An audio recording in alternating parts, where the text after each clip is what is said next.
Hi guys. Packing up. Let's just say goodbye to this home.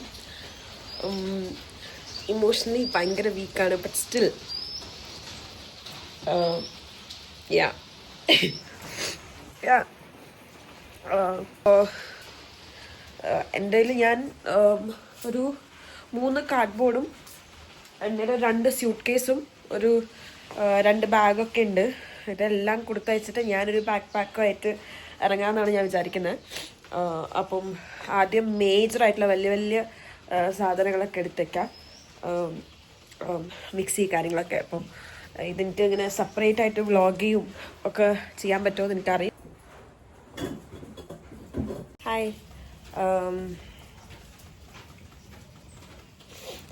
ഞാനിപ്പോൾ kitchen things എല്ലാം pack ചെയ്തു, 2 പെട്ടിയിലാക്കി വെച്ചിട്ടുണ്ട്.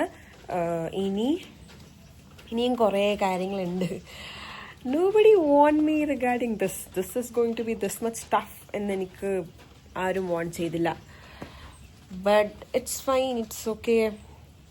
Everything is happening for a reason and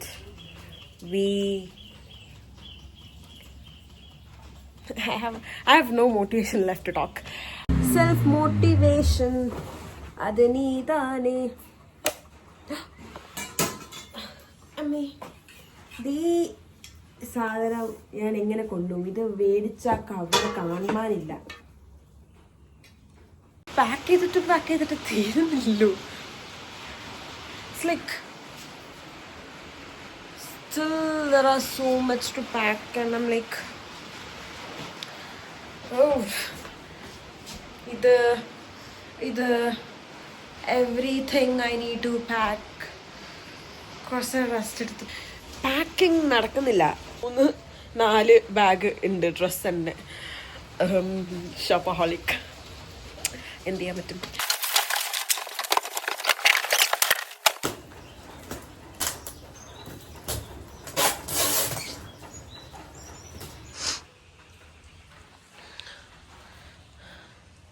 pack ചെയ്തു guys.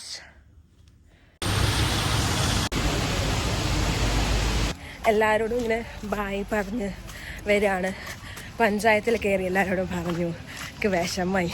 പിന്നെ എൻ്റെ എൻലൈറ്റിൽ എൻ്റെ ആദ്യത്തെ ബെസ്റ്റ് ഫ്രണ്ട്സ് വയനാട് എത്തിയപ്പോൾ എൻലൈറ്റ് എന്ന് പറഞ്ഞ സൂപ്പർ മാർക്കറ്റിലെ ചേച്ചിമാരായിരുന്നു, ചേച്ചിമാരും ചേട്ടന്മാരപ്പം അവരോട് പോയി പറഞ്ഞു. പിന്നെ എനിക്ക് കുറച്ച് ഓട്ടോക്കാരൊക്കെ പരിചയമുണ്ടായിരുന്നു, അപ്പോൾ അവരോടൊക്കെ ബായ് പറഞ്ഞു. അങ്ങനെ എല്ലാവരോടും ബായ് പറഞ്ഞ് ഞാൻ ഇറങ്ങുകയാണ്. നമ്മൾ പാക്ക് ചെയ്തല്ലതും വയനാട് വിട്ട് പോവുകയാണ്. ഞാൻ കരയുന്നില്ലെന്ന് പറഞ്ഞ് കരയിപ്പിക്കാൻ നോക്കാം. KSRTC ഡിപ്പോയിൽ അത്രയും വലിയ പാഴ്സൽ കയറ്റൂല എന്ന് പറഞ്ഞു. ഇവിടെ വെയിറ്റ് ലിമിറ്റ് ഉണ്ട്. ഇൻഫർമേഷൻ, വെയിറ്റ് ലിമിറ്റ് ഉണ്ട്. 14 കിലോ 17-14 അങ്ങനെ എന്താണ് വെയിറ്റ് ലിമിറ്റ് വരുന്നത്. നമ്മുടെ ഒരു 30 ഉണ്ട് എന്നൊക്കെ പറഞ്ഞു. 3000 രൂപ പോവായിരിക്കില്ലേ തേങ്ങ. kg എത്ര വെച്ചു നീ? ചാക്ലേറ്റ്